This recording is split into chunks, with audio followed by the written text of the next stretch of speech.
What does it take to survive the turbulent world of the Tudor court? Well, I'm not entirely sure, but Sir Thomas Heneage seems to have known the answer.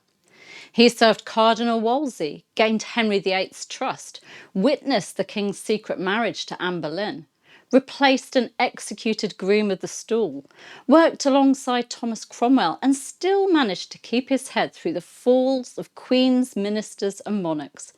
By the time of his death on this day in Tudor history, the 21st of August 1553, he'd served Henry VIII, Edward VI, and congratulated Queen Mary I on her victory over Queen Jane, navigating factional rivalries and religious change with remarkable skill. I'm historian and author Claire Ridgway, and today I'm going to take you through the life of this quiet but powerful Tudor survivor. But first, let me invite you to my Tudor Court, my channel membership, where I share lots of Tudor history goodies, including a monthly magazine and Zoom discussion calls. Click on Join under this video on YouTube or on my YouTube channel homepage for more. On this day in Tudor history, the 21st of August 1553, in the reign of Queen Mary I, courtier Sir Thomas Heneage died. He was buried in the chancel of the parish church at Hainton in Lincolnshire. Heneage had served Henry VIII as Groom of the Stool and Chief Gentleman of the Privy Chamber, and went on to serve Edward VI as a Gentleman of the Privy Chamber. Sir Thomas Heneage was born sometime before 1482 and was the eldest son of lawyer John Heneage of Hainton in Lincolnshire and his wife Catherine Wimbish. By 1521 he joined Cardinal Thomas Wolsey's household and was serving him as a gentleman usher. He handled the cardinal's correspondence and accompanied him on embassies to Calais and Bruges in the 1520s. In 1528, Heneage transferred into the service of King Henry VIII, joining his Privy Chamber. He acted as an intermediary between the king and Wolsey, as well as Anne Boleyn and Wolsey. But he was also useful to Wolsey, sending him reports as to what the king was up to at a vital time, when Anne Boleyn was the king's sweetheart. However, by the end of the year, as noted by historian Michael Rawdon, Wolsey had transferred his trust to Sir John Russell. When Wolsey fell from favour and turned to Heneage, Heneage advised him, "Content yourself with that you have, for the king will be good and gracious to your grace." Of course, that wasn't to be. Wolsey fell, but Heneage survived, and in fact rose in the king's favour. It's thought that he was present at the king's secret marriage to Anne Boleyn on the 25th of January 1533 at Whitehall. In 1536, after the fall of Anne Boleyn, which saw the execution of Groom of the Stool Sir Henry Norris, Heneage was appointed as the king's new Groom of the Stool and Chief Gentleman of the Privy Chamber. He'd also won the favour of Thomas Cromwell, working closely with him, Thomas Wriothesley and Ralph Sadler.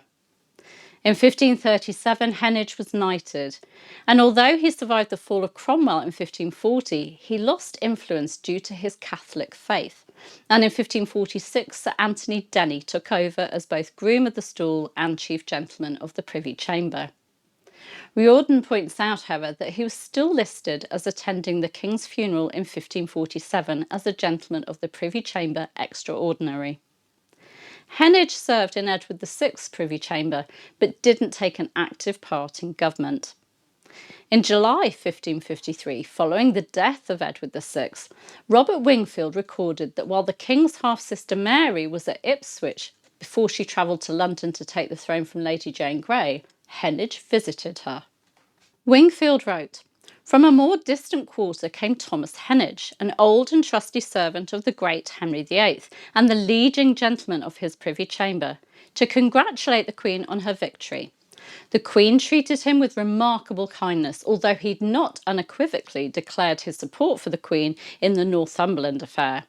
However, through his sovereign's good nature, his wish was fulfilled, and he went back home, dying a few days later as if seized by a stroke, thanks to this unexpected cause for joy. He was much to be praised for his loyalty and good service to the Queen's father." Wingfield went on to explain, "Heneage's arrival was very necessary to his stepson William Willoughby, Lord Willoughby, who with no less rashness than lack of foresight had sided with Northumberland." That is to say that Willoughby had supported the accession of Lady Jane Grey. Willoughby, Sir William Willoughby, 1st Baron Willoughby of Parham, was actually his son-in-law, having married Henage's daughter Elizabeth by 1536. Henage was survived by Elizabeth, his only child, and his wife Catherine Skipwith, daughter of Sir John Skipwith of South Ormsby, who was laid to rest with him after her death in 1575. Sir Thomas Heneage may not be a household name, but he was a man at the heart of Tudor power, trusted in the most private royal spaces and witness to history's most dramatic turns. From Wolsey's embassies to Henry VIII's privy chamber, from the fall of Anne Boleyn to the accession of Mary I, Heneage proved that in Tudor politics, survival wasn't just about ambition. It was about knowing when to serve, when to step back, and when to stand firm. He died just days after congratulating the new queen, perhaps overcome by joy or relief that he may just as well have saved his son-in-law. History may have overlooked him, but without men like Heneage, the Tudor machine would never have run so smoothly. Had you heard of Sir Thomas Heneage before? Do let me know. And if you've enjoyed uncovering the story of Sir Thomas Heneage, please do give this video a like. It really helps others find these lesser known Tudor tales. And do make sure you subscribe and hit the bell so you don't miss future deep dives into Tudor history. I'll see you very soon. Thank you. Bye bye.